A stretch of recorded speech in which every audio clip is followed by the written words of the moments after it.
Campbell. That's the most enthusiastic guest response we've had to that sentence. Yeah, to be fair. On like the top tier wall of guest anti-nonsense, I think Oobah's straight to the top. Oh, man. Cheers. Let's go. Cheers. Oobah, cheers. Thanks for coming Cheers. in. Thank Good to have you with us. Cheers. You mugged me off with this pint, haven't you? Cheers. Cheers. Well, you poured the heady one last week, but I did do that one, and I apologise. I'm sorry about that. You could have just said, "Oh, you're deflecting." I could have done. And people would have believed it. They would. I am joined, as always, by the golden boy, Ed Campbell. Ed, how are you? Doing excellently.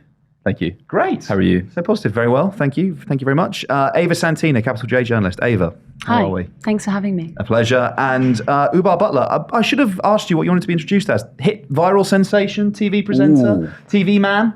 I like it. Yeah? All three, please. Absolutely. Okay. The strike. Absolutely. That's a long name strap. We'll fit it in. Sean will fit it in. What's the story, guys? I know, obviously, because of the magic of editing, people won't know that we've gone straight through from doing one recording to the next one. Yeah. Actually, that's a bit of a giveaway, isn't it? Yeah, we're wearing the exact same clothes. 3 days later, Ollie won't let us leave the studio.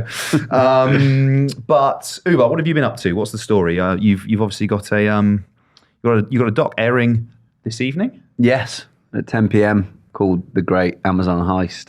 Sorry, I've not talked about it. I've not done an interview yet, so this is... This is the first time? Yeah. So basically, it's a puff piece for Amazon. Whoa. We haven't watched a single bit of it. Me and Jeff Bezos met in a bar a few years ago. And You guys have... We've got a scoop. This is an exclusive.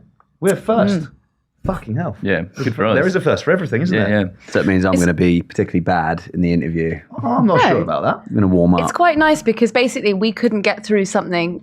We couldn't get through the Amazon legal process ourselves when we did something. So this is like a circumvent way to do it, isn't it? It is. And we're toast. nice. He's reluctant about whether he's made it through or not. No, we're good. Well, touch wood. Yeah. We're good, I think. Okay, well, cheers to your success in dealing with Amazon. What is the premise of the Great Amazon Heist? So that's an interesting. So basically, it's a film that is me fucking with Amazon, I guess, and I guess that there's just so much reporting about Amazon, and everyone kind of has this kind of vague idea that they're up to a lot of naughty stuff. Well, allegedly, and There's the legals. there they are. That allegedly covers the entire episode, by the way. So we're good. Yeah. So it's not your first rodeo. That's that. And this is a kind of 2-year investigation / projects that I've been working on, looking at the company, different parts of their business, like, their warehouses. Is one part of the thing. Another bit is all about their platform. Another bit's about the safety of the platform and potential, inability to be safe. And then about taxes, about the stuff with Amazon's taxes. It's like, to be honest, there's so much. It's an hour, or it's an hour and 10 minutes. Weirdly, Channel 4 gave us an extra 10 minutes because there's a lot of whatever. 10 minutes of legal at the end. It's just like It's a long right to reply. Yeah. It's just a lawyer on a phone.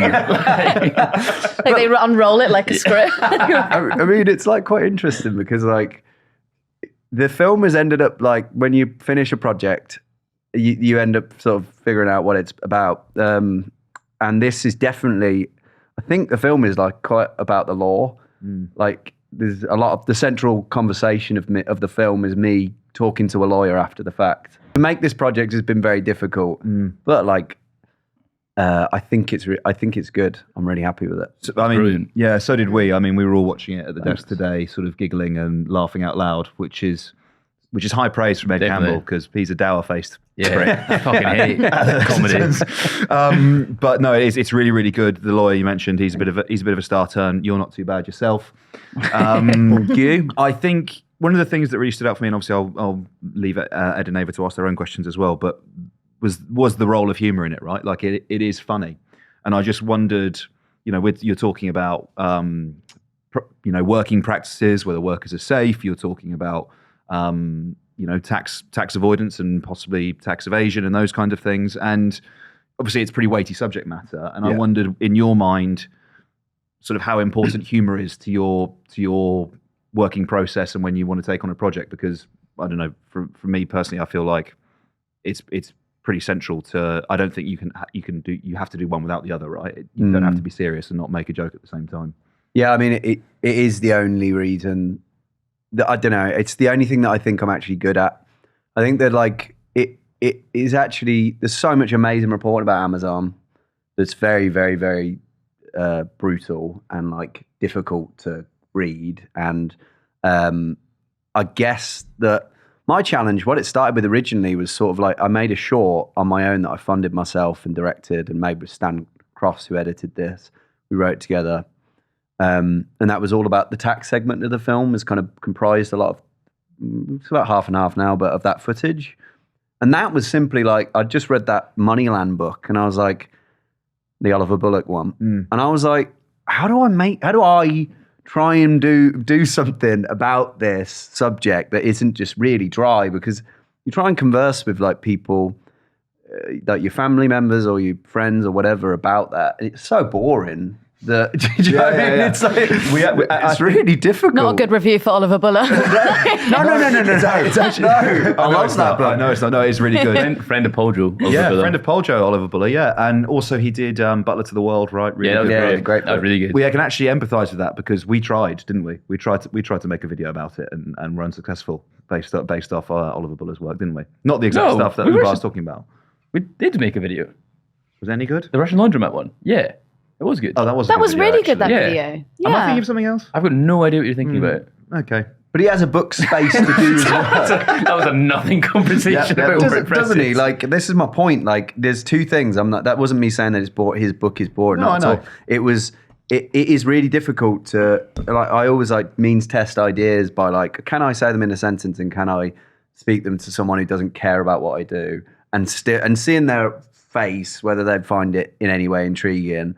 And that was the thing that, like, if you have a book's worth of someone's time, I think that making the argument is still really hard, but it's a different, like, it's another skill set, which I don't have.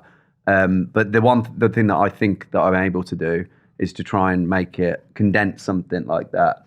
And I was really trying with this, with all the ideas, is to use that and use comedy, because that's what I think is really valuable in communicating with people. Totally. I couldn't agree more. I think the comedic side of things, particularly kind of in the journalism space, that people assume that because something's funny, that it can't simultaneously make a point. And actually, I think that's so far off the mark. I think it completely misses the point in whether it's, I don't know, all kinds of satire, to be like a bit of a wonk about it. You know, how long have we had like political cartoons in this country? Like since the fucking 18th century or something. Like and when people say, "Oh, you guys make those silly head swap videos," you know, how can you talk seriously? It's like that's the whole point. It's like the satire is the point of the thing. Yeah, but you don't normally punch up or punch down. You are punching down with Amazon. They are beneath you. They are, they're just this little corner shop trying to get, a couple of nice pieces to the families. It's a conglomeration of small businesses. Exactly. Have we mentioned? I don't know if have we mentioned what you do in the film? Is that something you don't want to spoil? As in, like, the main. No, let's talk about it. It's you sell Amazon drivers' piss. Yeah. Why are we not talking about that? Sorry. That's the headline. You're in the lead, you fucking morons. Which is like, because I think that's important context for the abstract conversation about comedy. Because you sold Amazon drivers' piss to make a point. Because I think I think you talk about the pub test in your method. If you have an idea for your videos, because you've got an excellent track record of viral video making, and all your YouTube headlines or the titles of things are things you could say to someone in a pub and they go, "What?" Right. So the pub test piss works for that. I think it does. I hope it does. I'm sure it definitely does. Okay, good. Yeah, I don't know. Yeah, exactly. And that is genuinely that is like what I tried to do with all these ideas. And we, I mean, I sold Amazon drivers urine on their platform is a nice sentence. It feels good. You were going to do it anyway, so you might as well make a film. Yeah, exactly. It feels good. And also it was like the thing with the challenge around the stuff with Amazon drivers having to urinate in bottles is interesting because it has been reported on, and it's like, and yet, I went to warehouse in Queens the other day, in New York, and I found about 30 bottles of piss in about half an hour.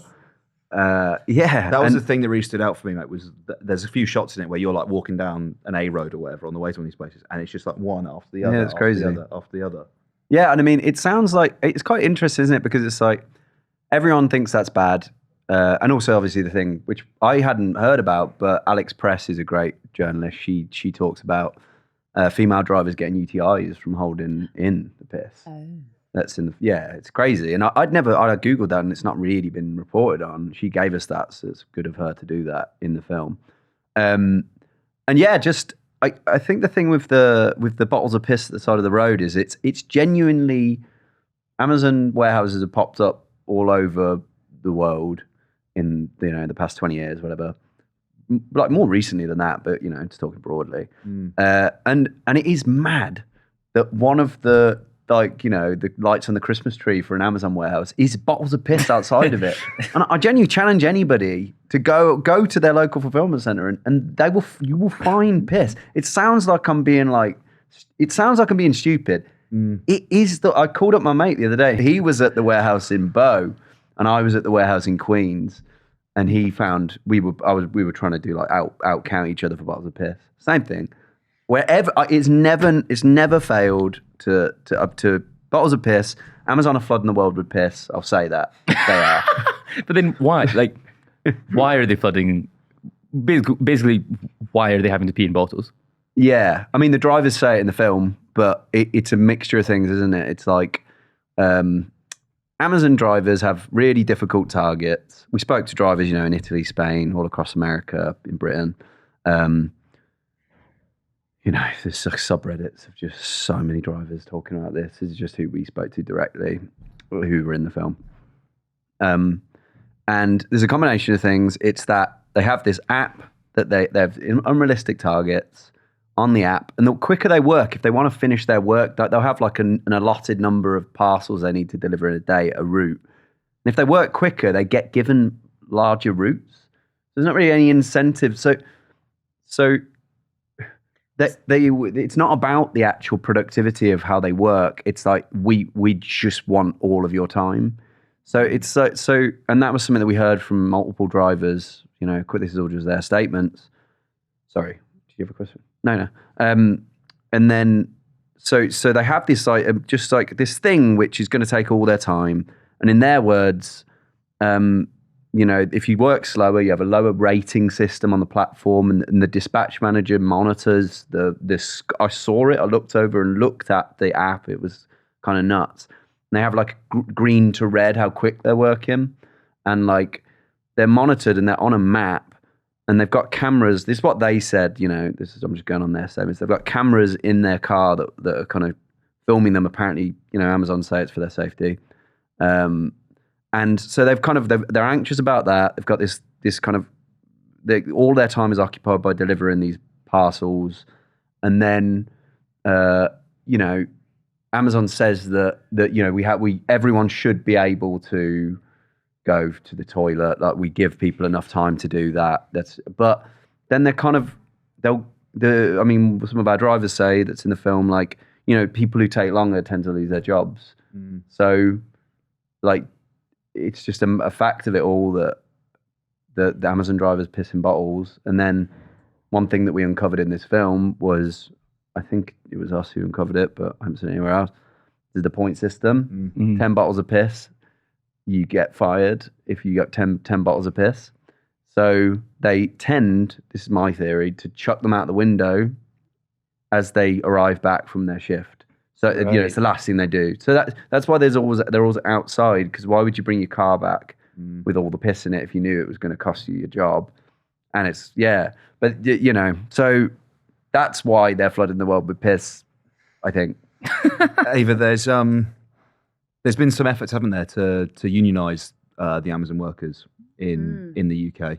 You've been up to Coventry, to the warehouse where it was happening. What's the story there? Is it a case of the working practices are so bad and that's why they want to unionise? What's going on? What's going up in Coventry?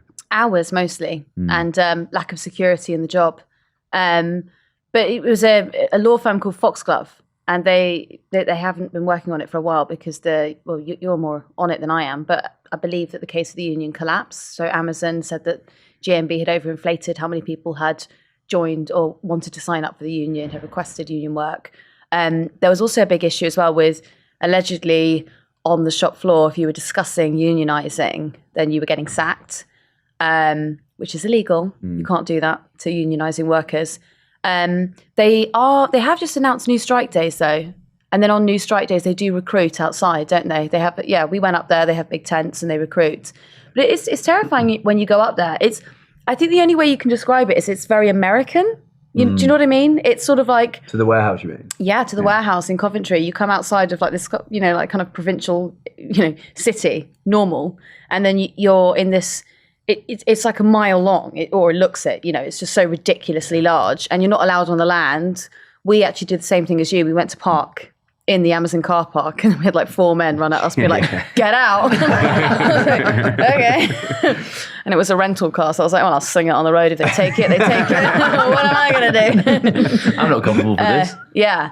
I really liked how you tackled the morality of them not paying tax, though. I thought that was a really good way of explaining why that is bad not to pay tax, because what they do is they put your purchase through Luxembourg, and then Luxembourg instruct a seller here, for it to be distributed to you, which is a legal loophole of basically making sure the transaction doesn't happen in the UK, and therefore they'd have to pay tax on it. Yeah. And I thought you explained that so well, much better than I have. So no, it's really complicated, isn't it? It's actually really complicated, and as we've said, boring. So it's like... Thank you.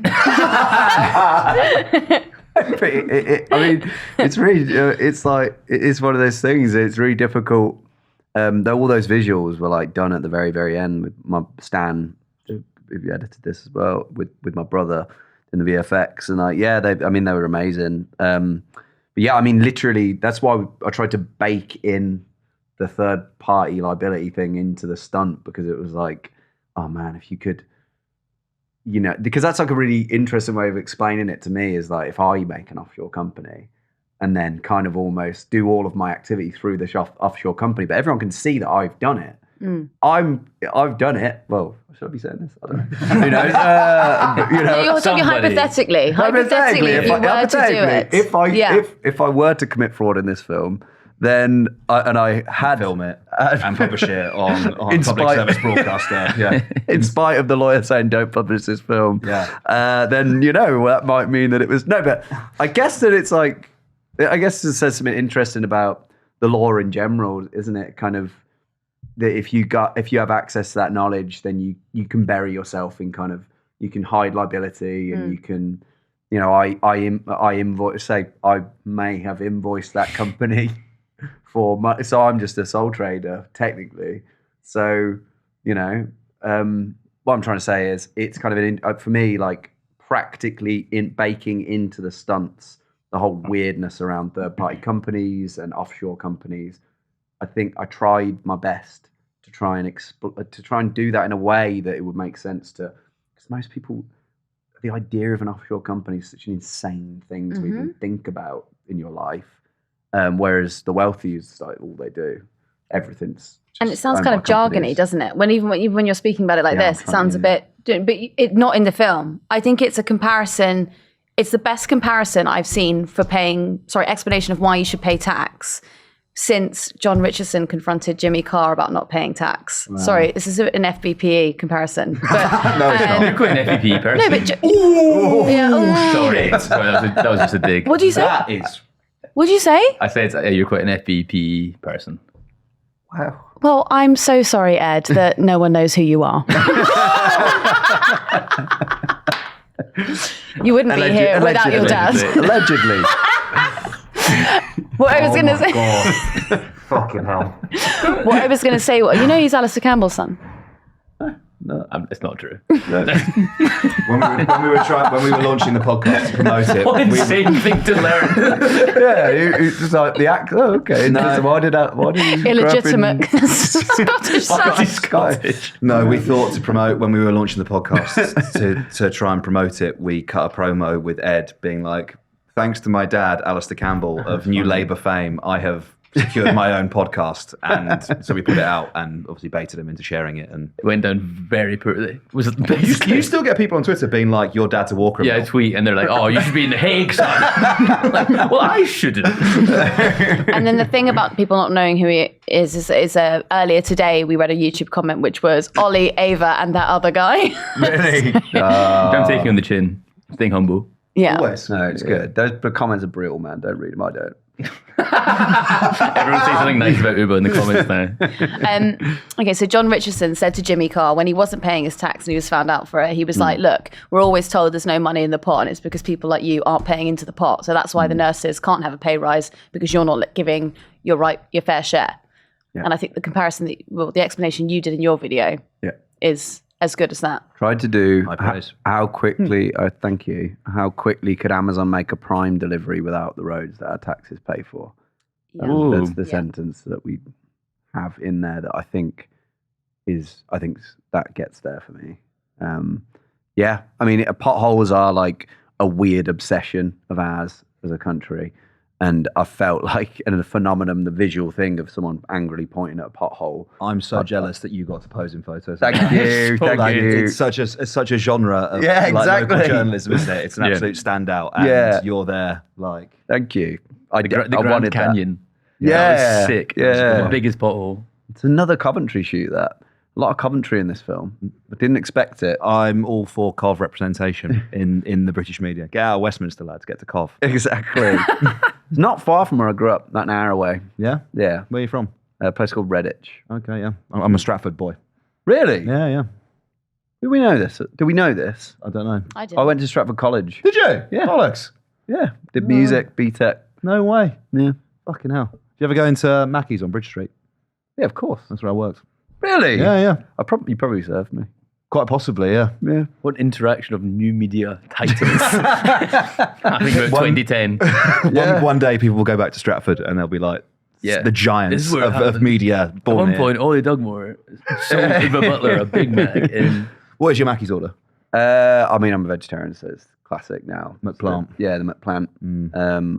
I mean, back then I would have been, I was just trying to think. At college, what would I have been getting from Mac? It would have been like drunken Wetherspoons on the Golden Bee. Yeah, the Golden Bee. Spent a long time in there, but we got some mutual friends. Probably, yeah. Maybe we should do this after we start. Jesus Christ. Sorry, guys. Yeah, sorry. I love Stratford. Here we go. And Birmingham FC, as you explained earlier. Which is weird because you've always presented as a Man United fan. That's rude. Are you Zulu Army? 100%, yeah. I'm not going to... Shall I do it? What's Zulu? Zulu Army. Is that what they call Birmingham City fans? Yeah. I'm not doing any of it. The first firm that allowed black members to join. I didn't know that. Yeah. That's one of these things that's The quite... least racist football firm. But that's also quite progressive, but also extremely racist, naming yourself the Zulu Army. Yeah. Usually after. Well, you know. They give with one hand, they take away with the other.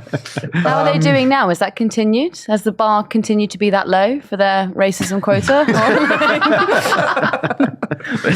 Yeah, I mean, they probably won't want me to say this, but I'm going to say it anyway. One of my friends is a QPR fan, and so every year we go to Loftus Road and watch Blues QPR, but I sit in the QPR end with him. And I was looking at the Blues away fans, and one of them was just full on Nazi saluting. Like, literally Z-Kyling. Not your friend? No. All right. So we were in the home end at Loftus Road. I was with the QPR fans, surreptitiously. You know how it is, doing a little like, yeah. What was that? That was like small Nazi salute. No, Ava. Yeah, under the desk, so no one can see it. Jeez, Solly. And then I saw one of my, fellow Birmingham Here we go City again. fans. Fucking hell. Sit on your hand for a bit. doing one, and I was appalled and disgusted. Did you report it to the police? No, I did not. No one likes. Then they would have known he wasn't a QPR fan. Sorry. I decided to wait 5 years and then talk about it on a podcast. And hopefully the police will take action. Justice will take place. I said this was about the law. Yeah, exactly. Just reviewing things we should have reported to the police. What's the worst crime you've ever seen? In person? Yeah. Jesus. That was a joke, and I don't know why I'm taking it so seriously. I mean, Amazon not paying tax? That would be yeah. Back to the film. It was alleged breaches of health and safety laws inside Amazon Coventry, potentially, maybe. Who knows? What was it like when you got in there and they rumbled you? Right, they were like, you are not Paul. Yeah, you are Oobah Butler. Yeah. Was that awkward? Just a bit. Yeah. This was on day 3. I'd been working there for 3 days. Okay. Yeah, and it was like, to be honest, because I'd been working there, and it was the whole thing was very stressful. They have like the way that they treat their staff is quite unusual, and the way that I've worked in factories before, and they don't like have like airport style security scanners that monitor you when you come off the warehouse floor, and cameras, a lot of cameras in the warehouse. Like employees said to me that you can be stuff that you think is quite innocuous, and then you'll get called into it, and you'll get called in for it. Sorry. But yeah, I mean, on the 3rd day, I was kind of feeling like, okay, cool. I feel like I'm getting what I need to get, which is what I was there in the public interest. That was why I was there. Secret filming, which is what we were doing, is very, very heavily, regulated, as it should be. It's kind of a last resort. And so I'd never done it before. So I was very nervous throughout about not fucking up, because it had taken a lot of work to get me in there. And obviously, like, I was hired as part of a hiring spree that Amazon had done outside of peak season. And like people on the warehouse floor were saying to me, well, you've only been hired because of the union vote that's coming up. You are part of clever tactics by Amazon, your employment, to basically flood out the union vote. Wow. Yeah, which was nuts. It's a bit illegal, that as well. Well, Amazon, in their right to reply, have basically said that they continue to hire at Coventry because as they see fit, and people who work at Amazon Coventry tend to stay long, that kind of thing. It's a good shill. Thank you. A patsy and a shill. Yeah. I've had so many legal calls. But like, so yeah, that's what they say. But my experience was that, it was they successfully delayed the vote. You said earlier stuff about what they said that GMB had been skewing numbers. I don't really know, to be honest. I would say that the union is something that came up while I was inside, and there was an atmosphere around everything. And I was like one of sort of 100 new recruits on my shift, but that was a day shift, and that would have been the same in the night. I was like, me and one other person was the only person on the shift that weren't people who were from South Asia working on a student visa.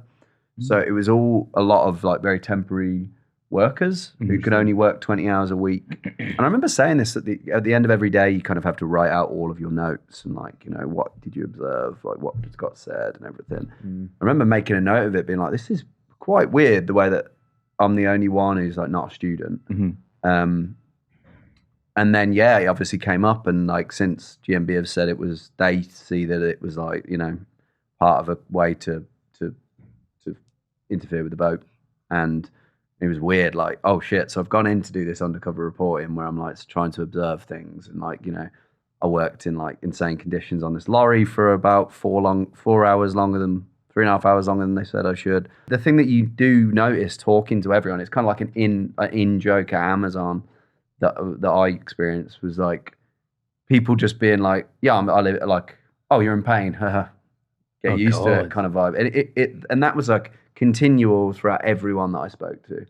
And like even some of the managers who I spoke to who were sound, some of them like they were also like, yeah. And they were like, why do you think that I don't do that anymore? Kind of like that was the conversation. I had another one of my co-workers who was saying that she'd been like crying from being in so much pain, and that she didn't really get much sympathy from the people that work above her. So yeah, like come back to like humor, what we were talking about earlier. It's like quite difficult to make a film that deals with both things. But it is true, like to have that in the film, and then also then think, okay, fuck, how do I do my thing with that is really difficult. And it's like a tightrope that we sort of were balancing throughout the whole film. Were we getting it right? Were we being sensitive enough? You know, these are people that have to piss in bottles every day of their lives, and also people who live in chronic pain. You know, can you also do that and also sell piss as a drink on the internet? You know, answer yes. Yes, we can. We can. We'll do both. Yeah. You know, the reason they're in so much pain is because they're doing repeated actions the entire time. So it's like they're doing the same movement for 8-hour shifts. That's why they're in pain, because you're literally like, there'll be someone who stands at the bottom who will just assemble the boxes, or there'll be someone else who shuts the package. So there's someone else who pulls something off of the conveyor belt. And because they're doing that repeated action all day, it ruins them. Yeah. Like me at my laptop. Yeah. Yeah. Really strains my wrists. Do you know that the local councils bid for the warehouses to be in their areas as well? It's a big fight. Like the local councils want it because it's an easy way. Oh, sorry. Yeah. No. Yes. Yeah. Because it's an easy way to say, well, we've created employment in the area, or we've created, because it's like 10,000 jobs. Oh, yeah. You know, it's huge. Yeah. And they all fight for it and bid for it. I don't think it's in Zara Sultana's constituency. Is it just on the edge of it? Nearby, I think. Yeah. She's Coventry South, isn't she? Yeah. And I'm not actually sure. But she was there on the day that I sort of had a mask on, and because I was about to go undercover there, and also went and did some reporting on the. Should I say that? Jesus Christ! Because then that's supposed to be. Fuck! Could I say that? I'll just say, I went down there on a day that where there was a strike happening, and Zara Sultana was there. I know she was on the picket line, but you know, maybe that's just because she just loves a picket. You know, just love a picket. She's always showing up for the workers, that bitch. Can't keep a good woman down. How long were you intending to stay if you hadn't been rumbled? Years. Yes, I was just going to go fully. Well, they had some strikes. He's gone native. He's all the way in. He's become a manager. You get promoted. Real company man. Wait, is that the too deep, man? The CTO of Amazon looks a lot like that guy Oobah Butler. He's taken down the 10 pisses to 3. Yeah, There we go. Yeah, I mean, to be honest, we had clearance to be there. Obviously, we had to do a lot to get that. And there was some strike days the week after, some planned industrial action, and we were sort of eyeing up that, but we were taking it as we came along. I was only on 3 days a week, so I don't know.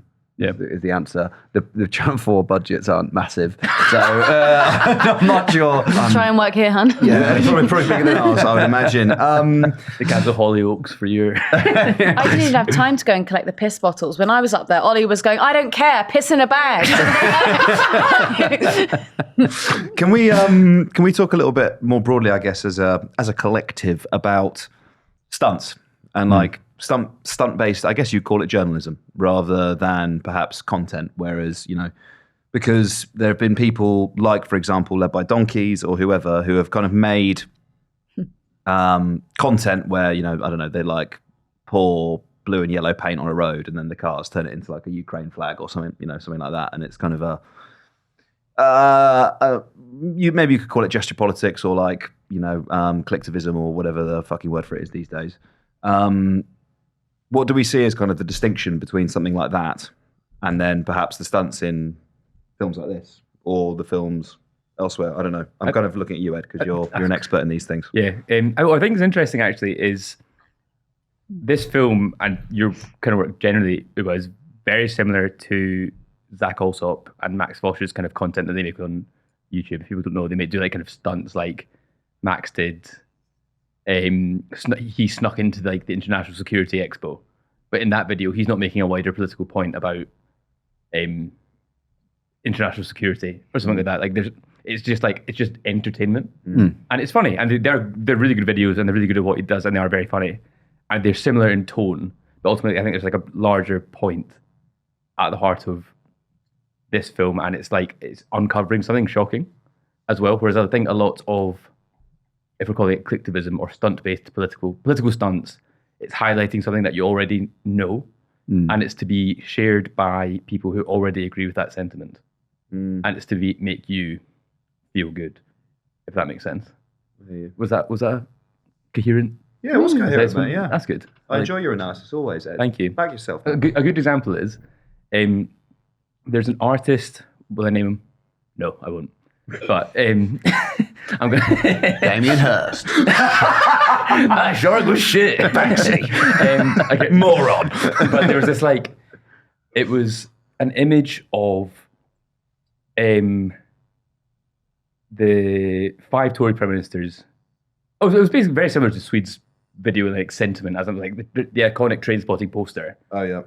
And it was just called Tory spotting, and it just had the prime ministers as the characters from Trainspotting. Yeah. And that was it. They're looking cool then. Yeah, they look fucking sick. And no one was everyone was posting that under Irvine Welsh's tweet, and you can imagine he was just like, "Fuck off!" But it was people were being like, "What?" People were sharing it and being like, "This is good political art." The concern is that people thought that came from us. Yeah, That's the concern. But I think I saw, but people were sharing to their Instagram story, and it's to be seen. It's art that's to be consumed. It's not challenging.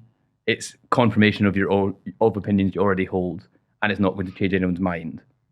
Whereas someone with the best will in the world towards Amazon, a loyal Prime subscriber, a big fan. Hey man, hell yeah, brother! A big fan of all their excellent original series would watch your film and think, well, that's shocking. But before I come to you and ask you about whether you agree with Ed, and I look forward to that, I want to out myself that immediately after watching the film, I went, do you know what I haven't read recently?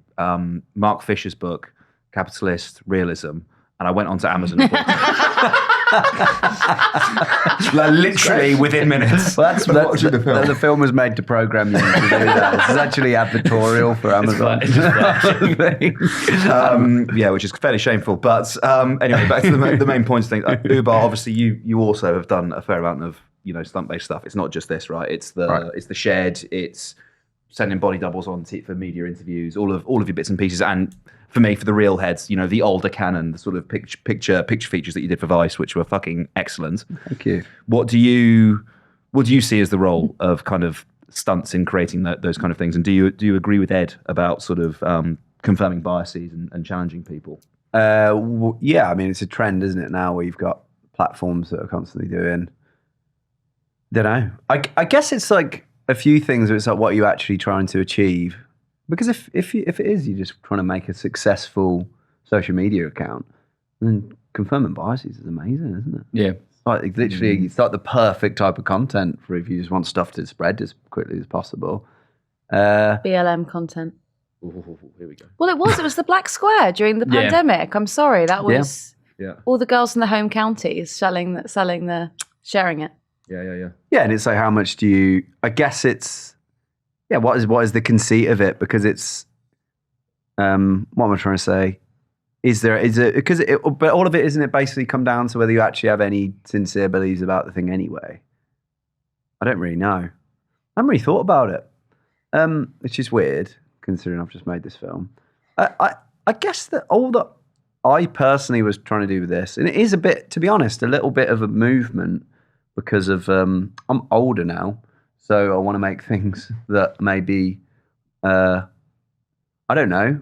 I've grown, I hope, as a person and as someone who makes stuff, and this is what's appealing to me, is to try and make something about Amazon, which is ubiquitous, the biggest online retailer, or the biggest retailer in the world.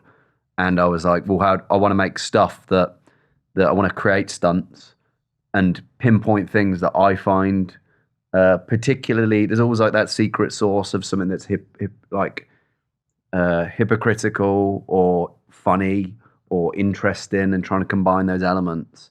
I don't know. I think with a Led by Donkeys or something, my mom shares that. She loves them. And she was a nurse for 25 years. So I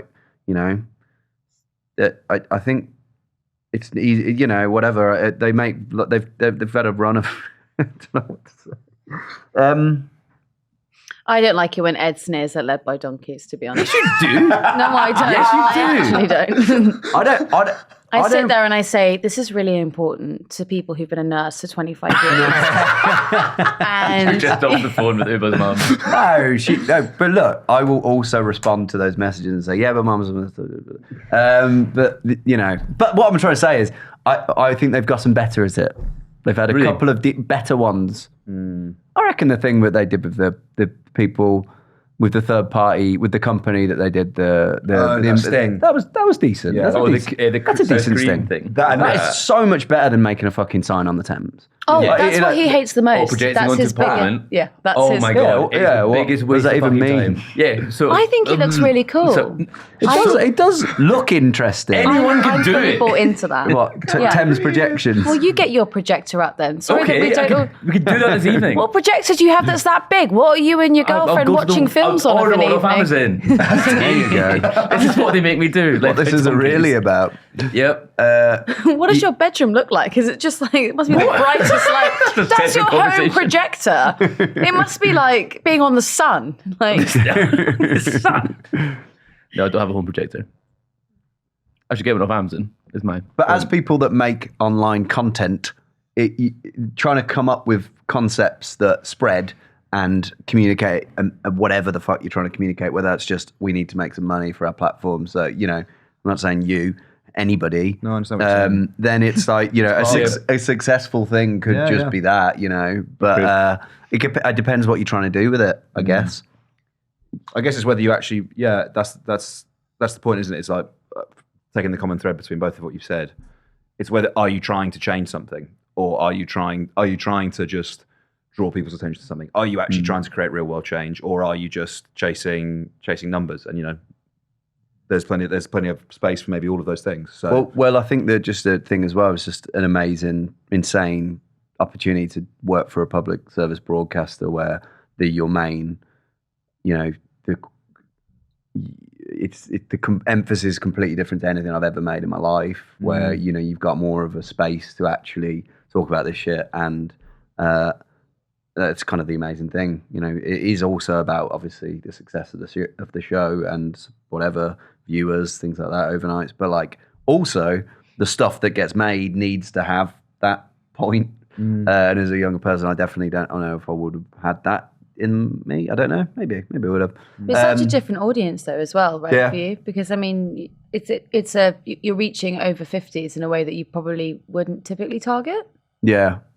Except my own personal interest in that Yeah. demographic. Me too, huh? Yeah, totally. I mean, it's it's weird not knowing how it's going to do. I'm terrified no one's going to watch it, obviously, because you know you get a chance to work for years trying to do something, and specifically on this, and then I need to watch it. Jesus Christ. But yeah, I mean, I just as I said, when you've got that back in through like a public service broadcaster, it does completely change what your emphasis is on. Maybe it doesn't. I don't even know. I don't even believe what I'm saying. I do know what you mean. Yeah, I think it the makes impression I sense. believe what you mean, for sure. Think about it. If you're making a social media video or YouTube video, you think about retention and like the open and stuff like that, and where would the audience fall off? Should we use big subtitles here?